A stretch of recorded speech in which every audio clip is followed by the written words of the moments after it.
AP అసెంబ్లీలో budget ప్రవేశపెట్టినప్పుడు Payyavula పతనమైన రాష్ట్రానికి ప్రాణం పోసే బడ్జెట్ అంటూ ఉటంకించారు. అంటే ఇలాంటి బడ్జెట్ ఇంతకు ముందెప్పుడూ లేదన్నట్టు కొంచెం అతి అలంకారాలతో మాట్లాడిన మాటలు సోషల్ మీడియాలో వైరల్ అవుతున్నాయి. ఇలాంటి టైంలో చంద్రబాబు జగన్ విషయంలో చేసిన కామెంట్స్ చర్చనీయాంశంగా మారాయి. బడ్జెట్ అనంతరం సీఎం చంద్రబాబు అధ్యక్షతన టీడీఎల్పీ సమావేశం నిర్వహించారు. ఇందులో జగన్పై చంద్రబాబు ఆసక్తికర వ్యాఖ్యలు సర్వత్రా చర్చనీయాంశంగా మారింది. జగన్తో జాగ్రత్తగా ఉండాలని, ఆయన చేసే కుట్రల విషయంలో అప్రమత్తంగా ఉండాలని నేతలకు దిశానిర్దేశం చేశారు. వివేక హత్య, కోడికత్తి ఇష్యూ గురించి కూడా చంద్రబాబు ప్రస్తావించారు. అప్పటి ఇంటెలిజెన్స్ వ్యవస్థ ఆ కుట్రలను పసిగట్టలేకపోవడంతోనే ఆనాడు జరిగిన ఎన్నికల్లో తాము ఓడిపోయామంటూ గతాన్ని గుర్తు చేసుకున్నారు చంద్రబాబు.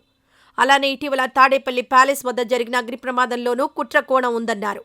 తాడేపల్లి ప్యాలెస్ వద్ద జరిగిన ప్రమాదంపై సీసీ కెమెరా ఫుటేజ్ అడిగినా ఇవ్వలేదన్నారు.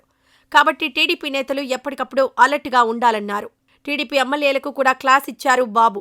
నేతల పనితీరు మీద ఎప్పటికప్పుడు నివేదికలు పరిశీలిస్తున్నట్లు చెప్పారు. పార్టీ నిర్మాణంపై నేతలు దృష్టి పెట్టాలన్నారు.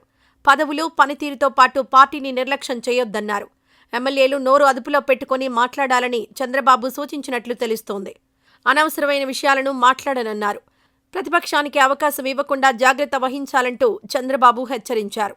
ఎమ్మెల్యేలకు, క్యాడర్కు, ప్రజలకు మధ్య మంచి సంబంధాలు లేవని, కాబట్టి ఎప్పటికప్పుడు సమన్వయ కమిటీ సమావేశాలు నిర్వహించుకుంటూ ఎప్పటి సమస్యలను అప్పుడే పరిష్కరించుకోవాలని హితబోధ చేశారు. ప్రభుత్వంలోకి కొత్తగా వచ్చిన ఎమ్మెల్యేలు పాలిటిక్స్ విషయంలో అవగాహన పెంచుకోవాలని చెప్పారు. యాక్టివ్గా పార్టీలో పాల్గొనాలని, ప్రజల నుంచి ఎలాంటి కంప్లైంట్స్ రాకుండా చూసుకోవాలని హెచ్చరించారు. పనిచేసే వాళ్లకే వచ్చే ఎన్నికల్లో టికెట్ దక్కుతుంది అంటూ ఇప్పటినుంచే టికెట్ ఆశలు చూపించారు.